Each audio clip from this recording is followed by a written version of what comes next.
Welcome to Tell Me More Stories Told as Podcast. Today, we're going to dive deep into the world of Sabrina Carpenter. Oh, yeah. And let me tell you, her journey is anything but predictable. I've got a whole bunch of articles and interviews here.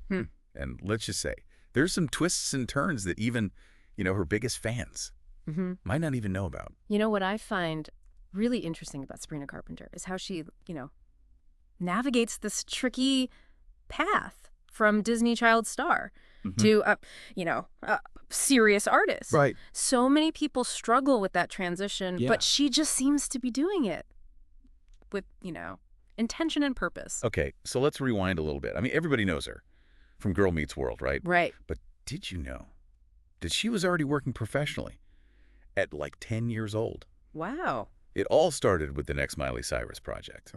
I mean, talk about setting the bar high. Yeah, that is fascinating. Starting so young like that often means having to figure out your own identity in a very, very public space. And in Carpenter's case, there's this added layer, of her aunt being Nancy Cartwright. Oh, wow. The voice of Bart Simpson. Bart Simpson. That's pretty huge. I know, right? It makes you wonder how much, and that family legacy Yeah. influenced her path. It's almost like, growing up backstage at a concert. You're bound to get bit by the bug, right? Yeah. And she did. But what I find really interesting is how her music has evolved. Her early albums were very classic teen pop. Right. But by her fifth album, Emails I Can't Send, she's got critics praising her vulnerability, the depth of her lyrics. It's like far cry from, just bubblegum pop. Yeah, there's a real shift happening, I think, in pop music in general, where audiences are craving authenticity. Think about, like, Billie Eilish or Olivia Rodrigo. They're not shying away from darker emotions. Right. And Carpenter seems to be tapping into that same vein. Yeah. And it's resonating, particularly, I think, with listeners who grew up with her. It's like she's growing up alongside her fan base and sharing her experiences through her music. And then, bam, she hits the top of the charts with Short and Sweet. And singles like Espresso. I mean, that is no small feat. Right. And I think switching labels played a role in that, too. Going from Hollywood Records to Island Records. Yeah. It's often a gamble for artists, but it seems like it gave her more creative control. You can almost feel that freedom in her music. It's bolder, more experimental. Speaking of bold choices, let's not forget about her acting. Sure, there were, like, the predictable teen comedies, like Tall Girl. But then she's in The Hate U Give. Yeah. This powerful drama, that's tackling some serious social issues. So she's clearly not afraid to branch out and challenge herself. Yeah, and that's the sign of a true artist, right? Not being content to stay in a comfortable box. Her role in The Short History of the Long Road really caught my eye. Yeah. She plays this young woman who's, living on the fringes of society. And it's just such a powerful performance, full of grit and raw emotion. It's like she's shedding that Disney image with each role. She even took a swing at Broadway with Mean Girls, proving she's a triple threat. But, what really strikes me about Sabrina is how she uses her platform for good. She's a vocal advocate for LGBTQ plus rights, mental health awareness, and she even has her own fund through PLUS1. It's so refreshing to see, especially with someone who has such a young following. It would be so easy to just play the pop star game, Right. But she's genuinely using her voice to speak up for causes that she believes in. That kind of authenticity is really rare, and it's incredibly impactful. Like she's saying, hey, fame and fortune are great, but let's use this platform to actually make a difference. If you're enjoying this deep dive into Sabrina's world, make sure to hit that subscribe button. You won't want to miss the rest of her story. We'll be back with more in just a moment. It's interesting, a lot of artists really struggle to build a genuine connection with their fans, especially in this day and age with social media and everything. Right.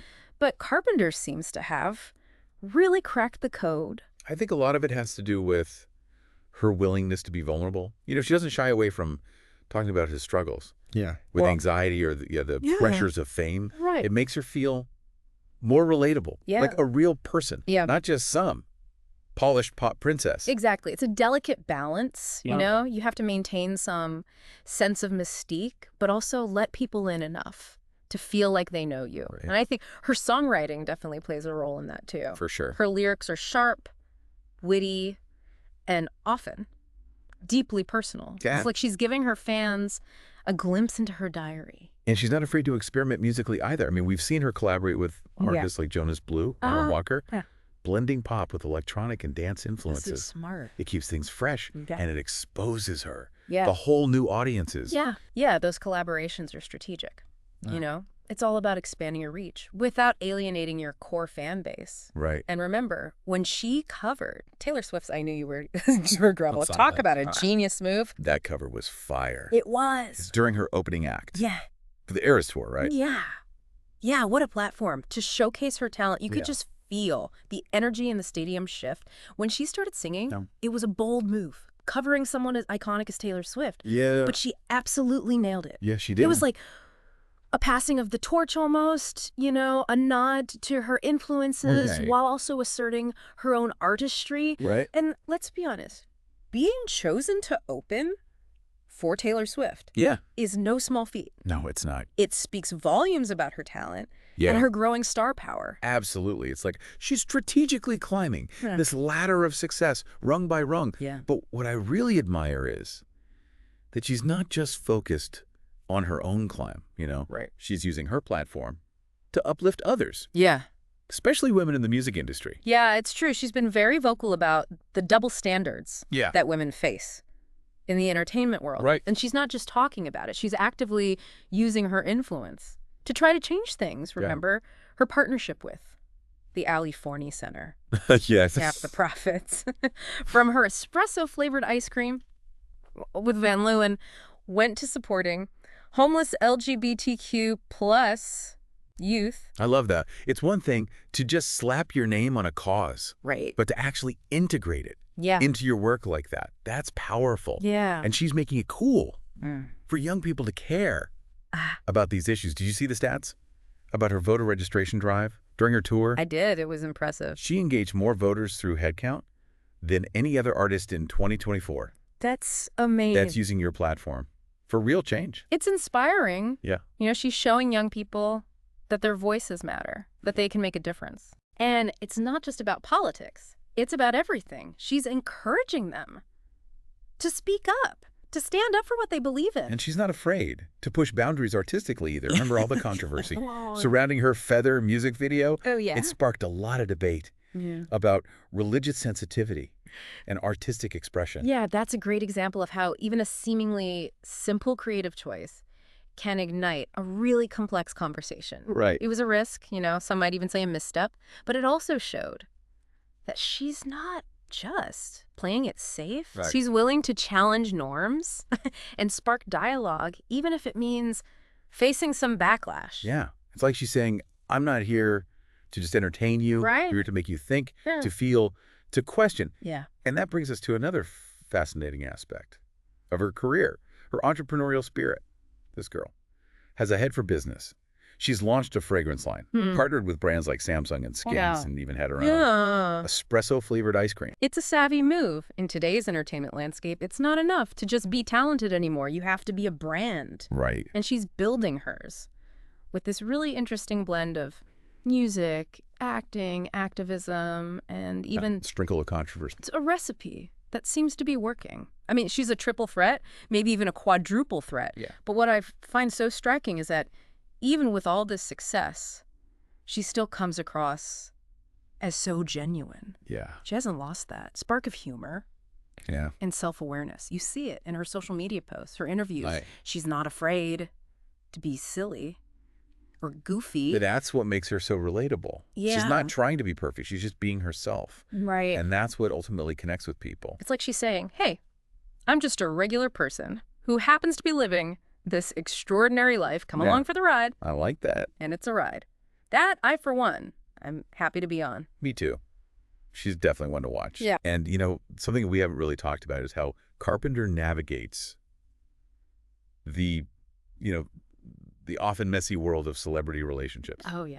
I mean, her past relationships with like Joshua Bassett and Shawn Mendes, and now her current one with Barry Keoghan. I mean, those have definitely made headlines. It's a minefield out there for young stars. You know, the constant scrutiny, the rumors, the pressure to present this perfect image, Right. it's a lot to handle. It is. But what's interesting about Carpenter is she doesn't seem to let it get to her. Right. She's never been one to, air her dirty laundry publicly. Right. You get the sense that. She's very protective of her personal life. Which I respect. There's a wisdom there that you don't often see. In young celebrities, she Yeah. seems to understand that. Some things are just best kept private, that you don't have to share everything with the world. Right. And it probably helps her maintain a sense of normalcy amidst all the chaos. And she's not afraid to clap back at the haters either. You remember Mm-hmm. when she responded to all that drama surrounding her song Skin? Oh, yeah. Some people interpreted it as like a diss track. Yeah. And she just shut it down